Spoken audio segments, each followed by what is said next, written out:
Eu juro que quando eu comecei a escrever esse roteiro era pra ser só um vídeo de Platinum End, e geralmente como eu faço, eu começo a ler o mangá, os pontos que eu for achando importante eu já escrevo no bloco de notas pra ir aprofundando depois.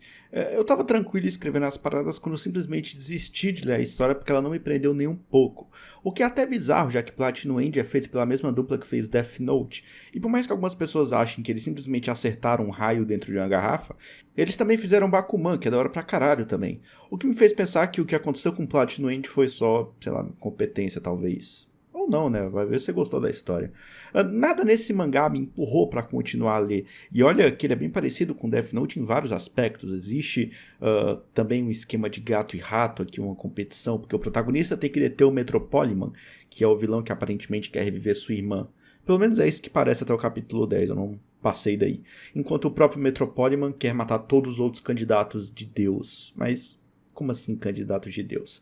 13 pessoas que não viam razão para viver ou estavam prestes a tirar a própria vida são selecionadas por anjos para concorrerem, entre aspas, ao cargo de Deus. Quem vai auxiliando essas pessoas são os anjos, e existem níveis. Alguns anjos têm disponíveis asas, flechas vermelhas que servem para controlar as pessoas e flechas brancas que matam. Outros só têm disponíveis asas, outros flechas vermelhas e assim por diante. O que para mim já não faz muito sentido porque, tipo assim, existe essa espécie de competição, mas qual o sentido dela se os participantes nem vão ter a mesma chance? É claríssimo que as pessoas com asas, flechas vermelhas e brancas têm uma vantagem absurda, tanto que no final... achou que eu ia dar spoiler, né? Hoje não.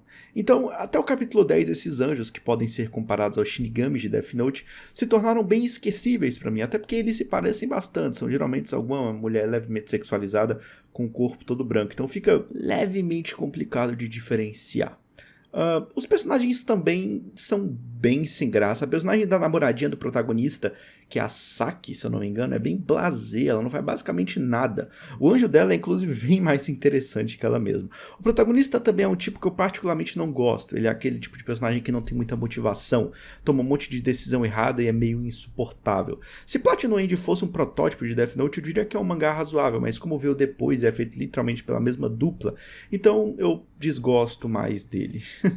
Se é que podemos dizer assim. Eu juro que a intenção era falar sobre Platinum End, mas para isso eu teria que ler tudo, algo que eu me recuso a fazer. Então, no caso, eu abri meu armário, peguei o mangá Frankenstein do Junji Ito e decidi ler ele para ver se era bom. E agora chegamos à outra parte do vídeo, a do melhor mangá que eu li em 2021. Eu poderia começar a falar da história do Frankenstein, mas não seria muito correto, já que o mangá é dividido em O Conto do Frankenstein e os contos do Oshikiri, um personagem próprio do Junji Ito. Os contos têm algumas ligações entre si, mas não são exatamente lineares, eles não contam uma história um seguido da outra. Geralmente uma história termina e outra 100% diferente começa depois, mas tem teorias sobre isso.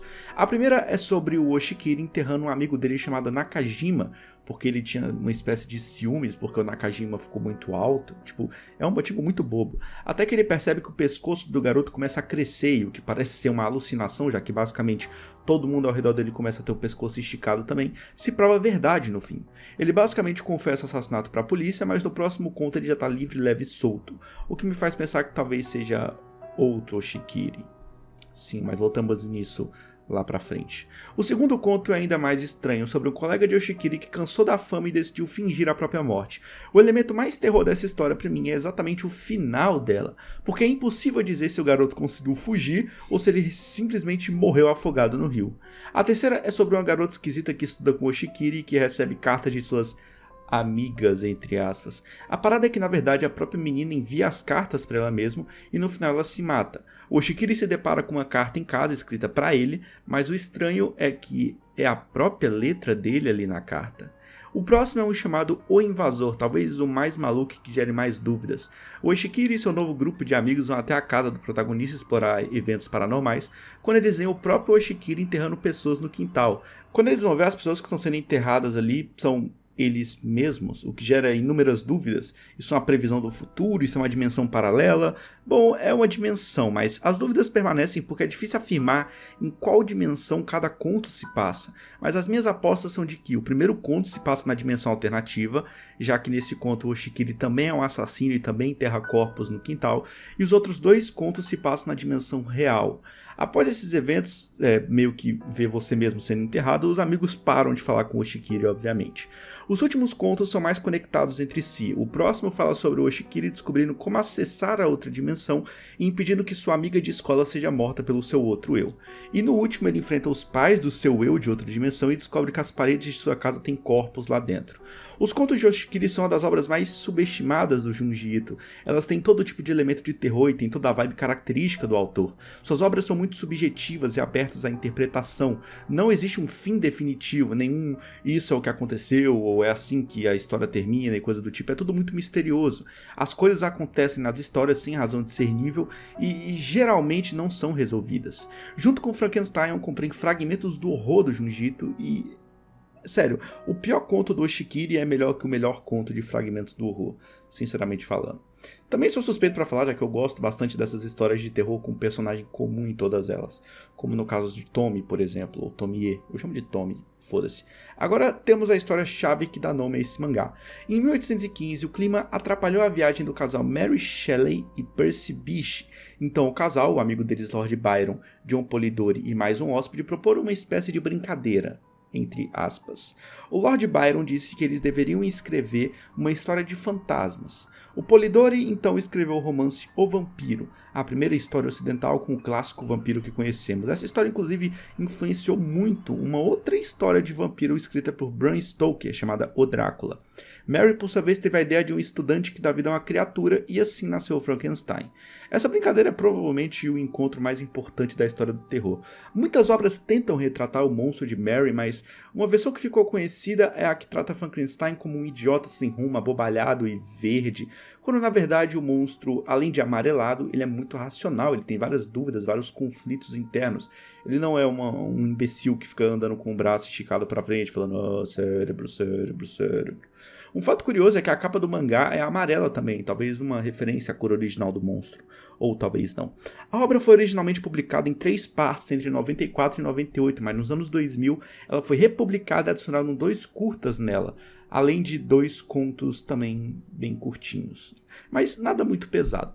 A história narra a jornada de Victor Frankenstein quando ele criou uma criatura viva composta de partes de outros seres humanos e suas consequências ao fazer isso. O monstro em si é muito fiel àquele feito por Mary. Suas angústias e seus desejos de ser aceito como ele é, os paralelos de Victor com Prometeu, o titã da mitologia grega que deu fogo aos humanos.